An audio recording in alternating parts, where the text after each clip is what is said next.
Hello, I'm Teja Gerken with Peghead Nation, and I'm here with Bourgeois Guitar's new Large Soundhole OM.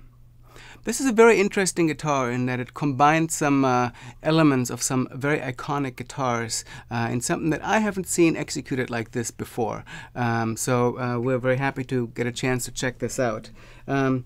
What this basically is, you may be familiar with the famous Martin Dreadnought that Tony Rice currently plays, that used to be owned by Clarence White, where the Soundhole had been enlarged as a repair many years ago. The Soundhole had seen some wear and they enlarged it in order to take care of it. They also replaced the fingerboard with a fingerboard with no inlay and white binding. And those type of guitars have been replicated in the Dreadnought format by many manufacturers, and they're very cool guitars. But what Dana Bourgeois has now done is he has applied a similar concept to an OM size guitar, and the result is very cool. So let's take a look at the guitar that I have here. The Large Soundhole OM is typically a guitar that is built with Indian rosewood back and sides. In this case, Bourgeois sent us a guitar that's slightly customized, and it features a Panama rosewood back and sides.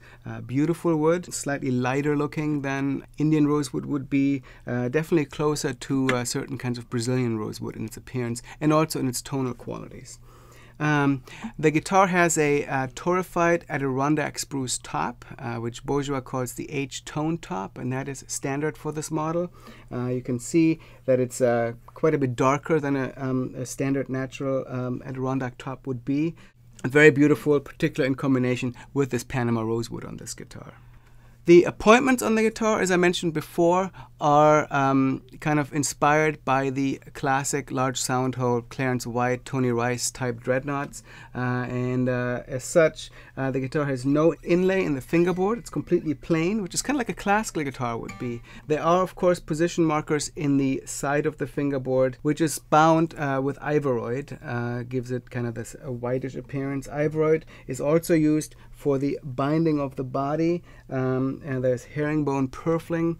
And the rosette, of course, is similar to the original modified rosette on the Clarence White guitar, where basically it used to be a 28 style rosette where some of the inner rings were removed as they took away the wood to enlarge the Soundhole. So this is very similar to that. And it's a beautiful appearance. It's got the OM style pickguard to go with that, and that's been modified for the larger diameter of the bigger Soundhole as well. You'll notice that on the guitar's peghead, there is no logo on the face of the peghead. There is one on the back of the peghead, and that is kind of a vintage design. Certain vintage Martins had no logo on the front of the peghead as well, and it is on the back. And there's a set of Waverly tuners that have a vintage nickel finish to them. Some other details on the guitar include a zipper back strip on the back between the two back halves. There are ebony bridge pins in the bridge, of course a compensated saddle, and it's the typical Bourgeois bridge with a closed ends on the saddle slot.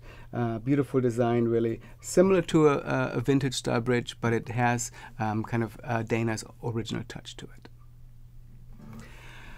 The guitar's neck has a width of 1 3/4 at the nut, so standard OM dimensions basically. It has a very slight V feeling to it, but feels much more contemporary than most vintage necks would feel. Very comfortable to play throughout the range, and similar to the necks that I found on other Bourgeois OMs in the past.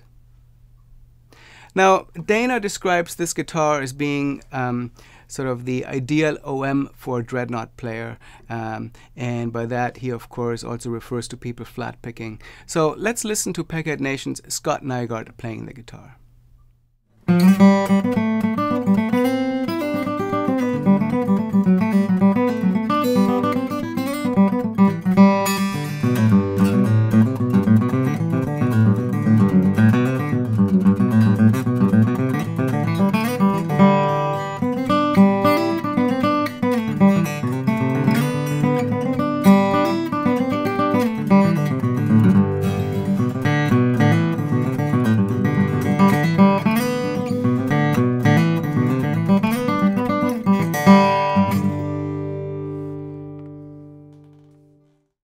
So as you can see, the guitar handles a flat pick quite well. OMs have always been known for being very versatile and balanced guitars, but there's something about this guitar, the way it projects and really kind of handles the harder attack, that's really quite impressive.